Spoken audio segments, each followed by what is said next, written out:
Nasty Nashville. They said that Nashville is starting to become something like Austin. Y'all heard anything about that? I heard that all of the locals is being pushed out of Nashville. Y'all know anything about that? Make sure y'all hit a like for the algorithm, subscribe to the channel, and turn on your notifications. Hold on, that's not what I wanted to start with. Nasty Nashville. Let's go there. All right, y'all, let's get to it. Nashville built its foundation on music.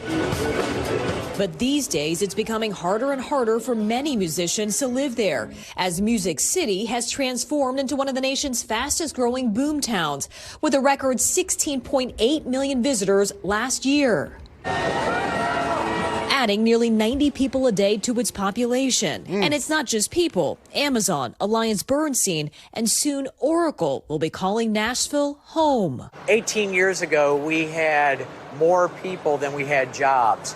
Now we have more jobs than we have people. I loved Nashville when I visited it. I visited Nashville 3 times.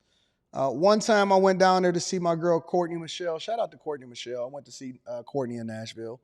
And then another time I went down there for a conference that I was doing with the University of Michigan. So I stayed at the Gaylord Opryland, which was one of the best hotels I've ever stayed in my entire life. If you ever go to Nashville, I haven't been there in a while. If you ever go to Nashville, go and stay at the Gaylord Opryland. It is a maze with flowers, and it is one of the most beautiful hotels ever, right? But one of the lasting things that I remember about Nashville is they had one of the dopest bar scenes and some of the best food that I've ever tasted in my entire life. Ever. And everybody played live music, and it was so many talented people down there in Nashville. Over there were, I think it was Vanderbilt that was down there in downtown. And what was really dope about it is that when you went into the bars were connected. So a lot of the bars, you can go into a bar, get a drink, be like, oh, I want to go bar hopping. I want to go to the next bar. You didn't even have to go outside. You can walk through the back and you would be in the next bar and you still had your drink in your hand. But I heard that it's changed significantly since I've last been there. And our last time that I've been there was actually before the pandemic. But I know that Ben Shapiro and his whole company moved there. And I know that it was a lot of Californians that made a lot of money from selling their homes, and they decided to go and relocate over to Nashville. And then I also heard that they even trying to turn Nashville blue. Is it already blue? Yeah, I figured that. Because it's the same thing that happened over there in Austin, Texas. A lot of Californians, a lot of people in New York, a lot of y'all was going to move to Tennessee so that you can avoid state taxes, because it is the same thing as Texas and Florida as far as a tax-free state. And you took your liberal values and you ran over to Tennessee, and y'all definitely was trying to turn it blue. And apparently y'all successfully did, which I think that that's exactly what's going to happen in Texas over a long period of time. But neither here nor there. Now y'all driving out the cost of living, and the people that live there are saying, we can't afford to live here anymore. Experts say companies are drawn to Tennessee's business-friendly environment, relocating from expensive and dense locations. Another perk, no state income tax for workers. And if it wasn't for the city, we wouldn't be as successful as we are. Brian Fuente, a singer turned entrepreneur, launched AeroBuild, a company that builds mobile businesses. A lot of craftsmanship that goes in each one. 30% of their workforce is made up of musicians. The production team only works 4-day work weeks, so on the weekends they're playing music. It's a model that helps strike a balance for employees like Dustin Bothwell, a singer who struggles to keep up with the high cost of living. Houses are bought and you get an eviction notice. You know, it's harder to live here as an artist than it used to be, I feel like. I've only been here 6 years.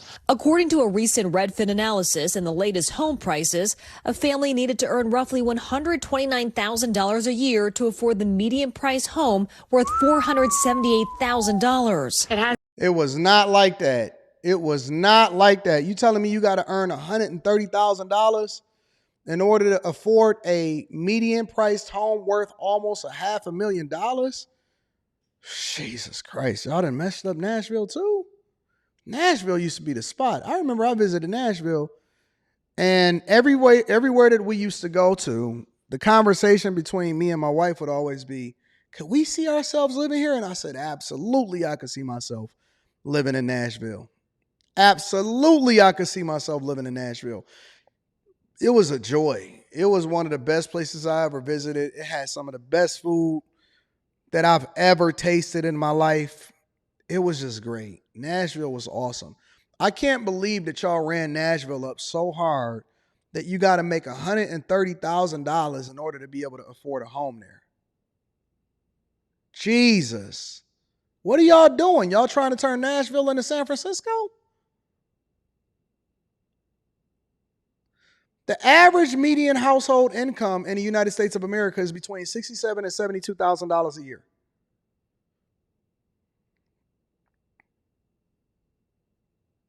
That's everybody in the home working in order to make sure that they get their money up. Y'all done ran Nashville up so bad, and y'all done ran into Nashville. Jesus Christ. Has become unaffordable. Jalen Raymer is feeling the crunch too after moving her cowboy hats and boots business from New York City to Nashville in Y'all all came from New York and California. Y'all all ran from New York to California, and you did the same thing to y'all cities, and you did it to Nashville too. It just said it that she was from New York. After moving her cowboy hats and boots business from New York City to Nashville in 2020. You want to try it all for me? But corporate events and tourists have helped her small shop thrive. They're ready to go downtown and giddy up and have a great old time down in Nash Vegas. Some say the heartbeat of Nashville is right here in the Broadway district, seeing even more growth with the popularity of country music. Jolene, Jolene. It's good to see the redevelopment, but it's a little hectic. A city soaring to new heights, but on the way up, feeling the growing pains. A few of my favorite spots have had to disappear because of the growth. I kind of miss the charm. Do you think city planners underestimated Nashville's growth? I think it would be a rare person that told you they expected the growth to be like this. It's a bar on every Kathy corner, Park too. is joining us now. I mean, been to Broadway, right? Nashville's a fun spot. It's also super popular, not just, all year round, but especially here, 4th of July, big music celebration, right? Talk us through that piece of it. Yeah, so, Hallie, Nashville hosts one of the largest July 4th fireworks shows in the country, and this year it'll be headlined by country music star Chris Young, and every year they see more than 200,000 spectators, and when you look at the numbers from last year, the event generated $11.6 million in visitor spending alone. Organizers are anticipating another big turnout tomorrow, but of course, weather is always a wild card with these outdoor events, but Hallie, a lot of folks are still looking forward to it. Y'all, you know what y'all gonna have to wind up doing, right? You know what y'all gonna have to wind up doing. It's only one or two options for the majority of y'all now. It's only one or two. If you want to thrive, you're either going to have to move to a city that is underrepresented, maybe a St. Louis. I don't know anything about Memphis. I know that St. Louis has some really good bones. You're going to have to move to like a St. Louis or something like that and make it yours. Because if you're trying to get in on an upswing, you're already too late, bro. You're already too late. Trying to get in on the upswing, you're already too late. You're going to have to move to like a place that has a decent school system, but at the same time got great bones, and then you make it yours. Or you're going to have to move further out. It's the only way. It's the only way. Because if y'all trying to survive by doing the same thing that y'all been doing and just staying where you are and hoping that it get better and hoping that you can't do it like that, bro. You cannot do it like that. And y'all I agree. Y'all gonna have to be forced to have roommates or to get married in order to be able to survive now. Because when you telling me that you got to make $130,000 a year in order to survive, I say no go. Because even if you move there, and let's say, for example, that you do make the type of money to be able to buy a house there, and you paying these crazy interest rates, hoping that the interest rates go down so that you can refinance, you still got to pay crazy property taxes. That's the part that they don't tell you. They ain't tell y'all that about Texas. All of these people running down to Texas is going to be paying crazy property taxes that you're not going to be able to put a cap on. And so you ain't going to be able to afford your house anyway. The property taxes is going to come. It's going to come as a part of the mortgage. It's going to go into escrow. And the next year, you're going to owe more than what you put in the escrow. And then y'all are still going to lose your house. You got to go further out. And you got to make the community yours. Real talk. Like, that's just the way it is. And some people are saying, well, the interest rates is so crazy at 7%. No, it's not just the interest rates, because they was paying interest rates of 20% back in the 70s and the 80s. Could y'all imagine that? Interest rates of 20% adjusted for the cost of inflation? Nah, go to St. Louis, build it up. St. Louis is the next spot. Not Detroit. Detroit ain't the next spot, it's St. Louis.